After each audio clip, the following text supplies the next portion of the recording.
Oleanne Fox, at this time of year, we hear how important hand washing is to prevent the spread of the cold and flu. Tonight, you'll learn how hand washing could prevent a scary brain condition. A Valley mother of 4 is told that she has a brain tumor. But when doctors go in to remove it, they find something else, something living inside her brain. Rosemary Alvarez savors every minute with her kids. That was a good throw. Playing ball and laughing. For this mom, each day with them is a gift after coming too close to death last August. I thought I had the flu.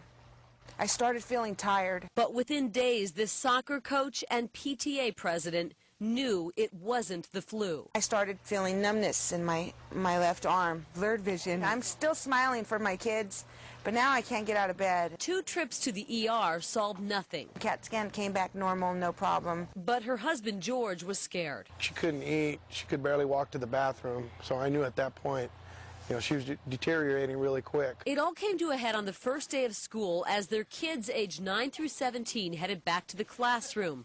Their mom was in an ambulance headed to Barrow Neurological Hospital after an MRI explained those strange symptoms. It came back. You have a brain tumor. At that exact moment where my heart fell just completely all the way down. But the news would get worse. Neurosurgeon Dr. Peter Nakaji. Once we saw the MRI, we realized this is not good. It's something down in her brainstem, which is as deep into the brain as you can be. George broke the news to the kids. It was a rough day because it was the first day of school, and they came home with all their stuff from school and all the stuff to sign. And look what I got from my teacher, and where's Mom, and what's Mom? Well, Mom's in the hospital, and this is what happened. As Rosemary waited for surgery, she worried. Oh my God, we just canceled our insurance like 3 weeks ago, and now this happens. And mostly, how are we going to pay for this? And she prayed. It's okay, God. If you're going to take me, but make sure my kids are good. By the time the surgery got underway, all those PTA moms and neighbors, her kids, they were all praying too. My girlfriend, she goes, everybody's calling and saying they're praying for you, they're praying for you. Church, they're going to church and they're having the Mass, pray for you. And power of prayer. That's what I told them. Power of prayer. It worked. Dr. Nakaji was expecting to find a brain tumor. He showed me the video as he operated on Rosemary's brain, carefully working, knowing this is the most dangerous spot in the human body to work next to, the brainstem. Here's the lump, and at this point it still looks like a brain tumor, and so we're just opening up into the inside. And then the unexpected. No tumor, instead a worm. Watch as Dr. Nakaji grabs the worm and gently tugs it out of Rosemary's brain. It's still alive. You don't hear him on the tape, but Nakaji actually chuckles. Which I'm sure is a very strange response for the people in the operating room, but because I was so pleased to know that it wasn't going to be something terrible. This worm comes from eating undercooked pork, but more frighteningly, it can be spread by people who have the parasite in their bodies and don't wash their hands well after using the bathroom.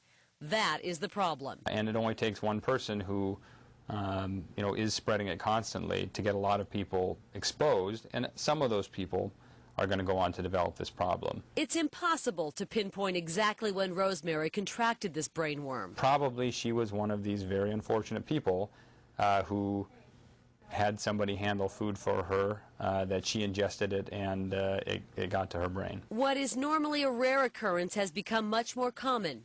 Dr. Nakaji has removed 5 of them in the past few months, and other doctors at Barrow, they're seeing more of them too. I think it could be a fluke, but it does concern me that if we see more and more cases, as one person is infected and starts to spread these, it spreads it to other people who become infected, and then they spread it, so that more people are at least at risk. Meantime, George and Rosemary are stunned, relieved, and a bit creeped out by it all. It could have 8 holes in her brain, like an apple. This whole part of my head, from here to here, it's numb.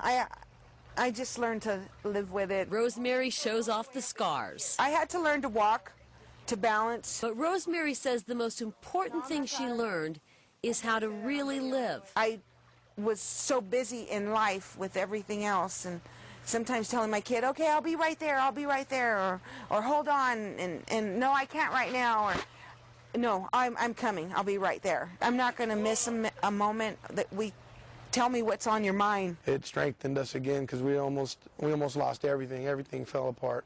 When she was gone, everything fell apart, and my kids saw how important their mother was in the house, because even they were, starting to take Mom for granted, and we pulled her out of the whole system, and everything just crumbled. They hope everyone learns something from this story so no one else has to go through what Rosemary did. Wash your hands.